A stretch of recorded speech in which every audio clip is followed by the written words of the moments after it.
రాలేదు అనుకోండి. అక్యూజ్డ్ తో ఫోటో పెట్టడం వల్ల ఎంత ఇన్ఫ్లుయెన్స్ కి సిస్టమ్ గురవుతుంది అనేది ఆయన ఖచ్చితంగా తెలుసు.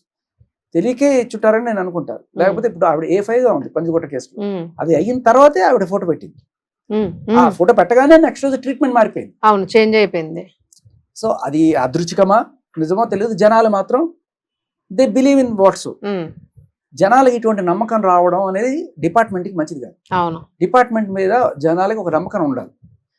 ఆ రకంగా ఏదైనా సరే వాళ్ళ బిహేవియర్ లేకపోతే ఉండాలి. పొరపాటున ఇటువంటి మిస్కన్సెప్షన్ వచ్చినా కూడా పోలీసులు ఏం చేయాలి, అది క్లియర్ చేయాల్సిన బాధ్యత వాళ్ళకు. లేకపోతే నిజంగా ఒక బాధితుడు, మంగళి బాధితుడు ఉన్నాడు అనుకుందాం, ఆయన వెళ్ళి కేసు పెట్టినా కూడా ఎందుకులే పోలీసులు ఆవిడ పక్షానే ఉంటారు, మనకేం న్యాయం చేయరు, రిటర్న్ లో వీళ్ళ మీద కేసులు పెడుతున్నారు.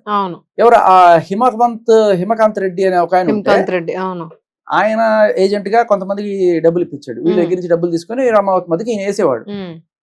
సో ఈయన రమావతి మధ్య తెలివితేటలు చూడండి, మంగళికి ఏం సంబంధం లేదు, హిమకాంత్ రెడ్డిని పట్టుకోండి వాడికి సంబంధం ఉంది అని చెప్తే, ఇప్పుడు ఆయన ఏం చెప్తే ఇప్పుడు ఆయన ఎవరు మధు అనేట ఆయన మీకు సంబంధం ఉంది నాకు సంబంధం అని చెప్తే మనల్ని కూడా పట్టుకుంటారు. అదే కదా, ఆయన ఏం చెప్తే అది నేను నిజమైపోద్దా? కాదు కదా. పోలీసులు ఇన్వెస్టిగేషన్ జరగాలి కదా. సరే ఇతను చెప్పాడు, చెప్పిన తర్వాత ఏముండాలి, సరే ఇతను చెప్పాడు కదా, అతను పిలిచి మాట్లాడదాం అనడం వేరు, అతను అరెస్ట్ చేస్తాం అనడం వేరు కదా. అతను అరెస్ట్ చేస్తే గానీ తెలియదు అంటే ఏమవుతుంది, అతను పారిపోతాడు. దానికి తోడు అక్కడికి వచ్చి మాట్లాడిన ఆడవాళ్ళకి రంకులు అంటగట్టి, అక్కడ ఆడవాళ్ళకి సంబంధాలు అంటగట్టి ఇట్లా చేస్తూ, ఇంకో పక్క నేను మహిళని, నా చెల్లెల గురించి మాట్లాడకండి ఏంటిది. సో బాధితుల్ని బెదిరించే కార్యక్రమం జరుగుతుంది. బాధితులు చెదరగొట్టి వాళ్ళని పంపించేసే ప్రయత్నం జరుగుతుంది అనేది అనిపిస్తోంది మాకు. సో మీడియాగా ఒక విశ్లేషకుడిగా నాకు అనిపిస్తుంది. ఇప్పుడు ఇది అందరిలోనూ ఉంది, ప్రజల్లో కూడా ఉంది. పోలీస్ డిపార్ట్మెంట్ ఏం చేయాలి, లేదు మేము కరెక్ట్ గానే ఉన్నాం అని చెప్పి మీడియాకి చెప్పాలి కదా. అవును సార్, ఇప్పటికీ సుబ్బు థ్రెట్ ఉందని అంటున్నాడు. మరి దాని మీద కూడా అయినా మనిషికి ప్రాణహాని ఉంది అని అన్నప్పుడే ఇన్వెస్టిగేషన్ స్టార్ట్ చేయాలి. నేను ఇది జరిగిన నెక్స్ట్ రోజు నుంచి ప్రతిరోజు సుబ్బుకి ఫోన్ చేస్తాను. సార్ సేఫా, సార్ మీరు సేఫా, రోజు అడుగుతున్నా. ఇందాక ఒక గంట సేపు ఆయనతో మాట్లాడచ్చు.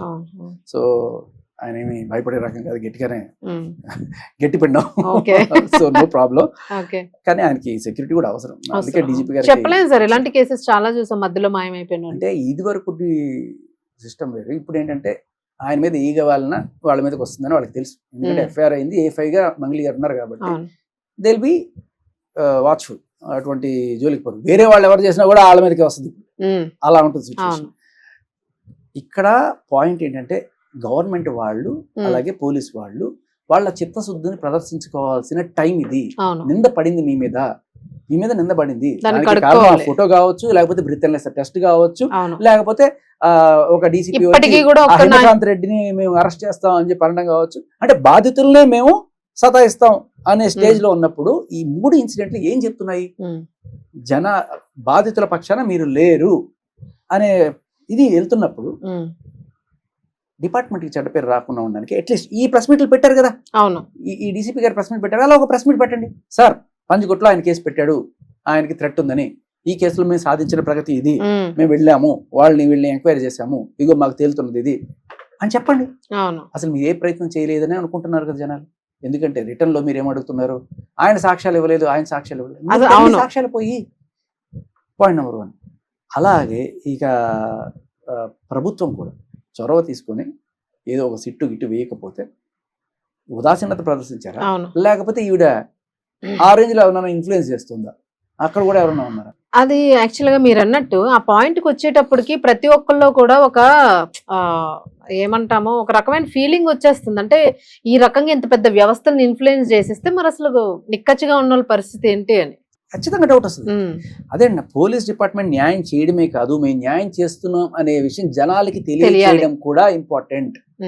అంతేగాని న్యాయదేవతకి కళ్ళగంతలు కట్టారు కదా, మేము కూడా మాకేం తెలియదు, మాకు ఇస్తేనే మేము చేస్తాం అంటే కుదరదు.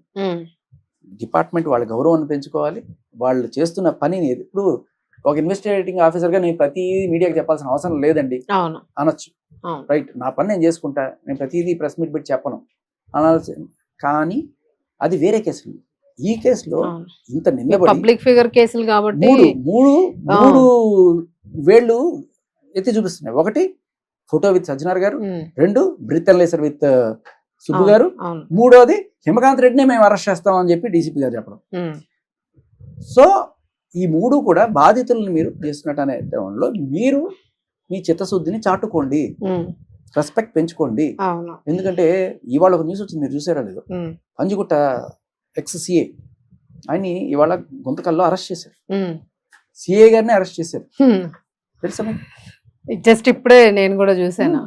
ఎందుకు అంటే కేసు ఉంది కదా, సో బోధన్ ఎమ్మెల్యే కొడుకు షకీల్ అనే ఆయన ఉమ్, మన సీఎం క్యాంప్ ఆఫీస్ దగ్గర గుద్దేశాడు, కారు గుద్దేసి వెళ్ళిపోతే ఆయన డ్రైవర్ కూర్చొని నేనే అని చెప్పి ఇప్పుడు తప్పించేద్దాం అనుకున్నారు ఒకళ్ళు కానీ తప్పించడానికి ఒకళ్ళు వచ్చి ఇంకో- ఎలా లొంగిపోతారు మొత్తం చూడండి. అవును. అదే మధు అనేటువంటి ఆవిడికి సంబంధం లేదు, నేనే అని చెప్పి లొంగిపోయినట్టు. అదే. సో అలా దాంట్లో అవకతవక జరిగిందనే కారణంతో ఆయన సస్పెండ్ అయ్యాడు, తర్వాత పరారులో ఉంటే పట్టుకున్నారు. అవును. సో ఇప్పుడు ఏంటంటే ఇటువంటి న్యూస్లు ఇవన్నీ వస్తున్న టైంలో సరే మీరు స్ట్రిక్ట్ గా వ్యవహరిస్తున్నారు, మీ వాళ్ళైనా సరే తప్పు చేస్తే వదలలేదు, ఉపేక్షించలేదు, వెరీ గుడ్. అవును. కానీ అలాగే చూపించండి మాకు. అంటే అసలు ఇది ఇప్పుడు చాలా సస్పెండ్ ఫోకస్డ్ ఎవరిని సస్పెండ్ చేయాలనో డిస్మిస్ చేయాలనో అరెస్ట్ చేయాలని కోరుకోవట్లే, కానీ ఏం ఇన్వెస్టిగేషన్ చేశారు ఇప్పటిదాకా ఈ కేసెస్ లో? అవును. ప్రజలకు ఏం భరోసా ఇస్తున్నారు అసలు? ఇస్తున్నారు. అవును. సరే మీరు ఆశలు పెట్టుకొని, మీరు దురాశ పెట్టుకొని, మీరు డబ్బులు సమర్పించుకొని మా మీద పడతారా, మీ సాగు మీరు చావండి అని వదిలేస్తే అది కూడా చెప్పేయండి. అవును. ఇక అసలు ఆ మ్యాటరే ఉండదు, ఆ. ఇంక ఇంతే ఈ వ్యవస్థలు అనేసి అంతే. ఒక దీనికి వచ్చేస్తుంది. అంటే వాళ్ళు ఏమి బినామీలుగా ఏం తెలియకుండా పెట్టలే వాళ్ళు. నేను ఫస్ట్ లో అలా అనుకున్నా, కానీ అవును. వాళ్ళు ప్రామిసరీ నోట్లు ఉన్నాయి, చెక్కులు ఉన్నాయి, అవునంట, ఇన్ని అదే ఉన్నాయి. మొన్నటి వరకు ఎవిడెన్స్ లేవన్నారు ఆ. కానీ ఇప్పుడు అసలు విత్ వాటితో పాటే వస్తూ ఉన్నారు. కాకపోతే అందులో మరి మంగ్లీ అనే ఒక పేరే లేదంటున్నారు కానీ బట్ ఎక్కడో దగ్గర ప్రూఫ్ అయితే దొరికే Point ఇప్పుడు- ఛాన్స్ ఉంది ఇన్వెస్టిగేషన్ ఇప్పుడు జరిగితే. ఇంత ఇన్ఫ్లుయెన్స్ చేస్తుంది ఎవరు? మంగ్లీ తమ్ముడా, ఉమ్, లేకపోతే రమావత్ మధువా? వాళ్ళకంత సీన్ ఉందా? ఉమ్, లేదు. ఇప్పుడు రాజకీయ నాయకులైనా, పోలీసులైనా, లేకపోతే కుల సంఘ నాయకులైనా వీళ్ళందరూ ఎవరి కోసం వచ్చే చేస్తున్నారు? ఇదంతా మంగ్లీ కోసమే కదా. సో మంగ్లీ తప్పు లేకపోతే కూడా తప్పు ఏమవుతుందంటే తప్పుని కవర్ చేయడం కూడా తప్పే. ఉమ్. నీ తమ్ముడు ఇన్వాల్వ్ అయినాడు, లేకపోతే నీ బావ తప్పు లేనప్పుడు ఓపెన్ గా వచ్చి చెప్పేసి వచ్చు కదా. అదే చెల్లెలు చేసుకుందాం అనుకున్న ఆయన ఇన్వాల్వ్ అయ్యాడనో, లేకపోతే తమ్ముడు ఇన్వాల్వ్ అయ్యాడనో, ఎవరైనా సరే మీ వాళ్ళు ఇన్వాల్వ్ అయ్యారు, వాళ్ళని నువ్వు కాపాడుకోవడానికి చేస్తున్న ప్రయత్నం కూడా తప్పే. ఉమ్. అవును, అది అదే. చాలా పెద్ద తప్పు. నేరాన్ని కవర్ చేయడమే కదా అక్కడ. నేరస్తుల్ని కాపాడడం కూడా తప్పే. అవును. ఒకవేళ నువ్వు డైరెక్ట్ గా ఇన్వాల్వ్ కావు. అవును. శేఖర్ గారు, అవును, అవును. శేఖర్ గారు, మీరు ఎప్పుడైనా మంగ్లీతో మాట్లాడారా బయట? అంటే మీరు కూడా ఫీల్డ్ లో అందరితో ఆల్మోస్ట్ టచ్ లో ఉంటూ ఉంటారు. ఎప్పుడైనా పరిచయం ఉంది అసలు వ్యక్తిగతంగా? ఎలాంటి మనిషి? లేదు, ఒకే ఒకసారి ఒక స్టేజ్ లో నేను హోస్ట్ చేస్తున్నప్పుడు ఆవిడ పాడారు. ఉమ్, ఉమ్. అది కూడా ఖతార్ లో తెలుగు ఈవెంట్ లో నేను హోస్ట్ చేస్తున్నప్పుడు ఆవిడ పాడారు. అప్పుడు ఊరికి జస్ట్ పరిచయం అంతే, ఒక 4 మాటలు మాట్లాడుంటాను. ఓకే. సో మొన్నటి వరకు కూడా మంగ్లీకి ఒక ఇంపార్టెన్స్ ఉండేది తెలంగాణలో కానీ ఏదైనా, వాళ్ళు కూడా అందరూ బాగా డెడికేటెడ్ గా అమ్మాయిని పైకి తీసుకురావడానికి కూడా one of the reason. So ఇప్పుడు గ్రౌండ్ లెవెల్ ఎట్లా చర్చ జరుగుతుంది అనుకోవచ్చు? అమ్మా మీరు బంజారా బిడ్డ కాదు, బంజారా హిల్స్ బిడ్డ, వాళ్ళతో మీరు పోల్చుకోకండి.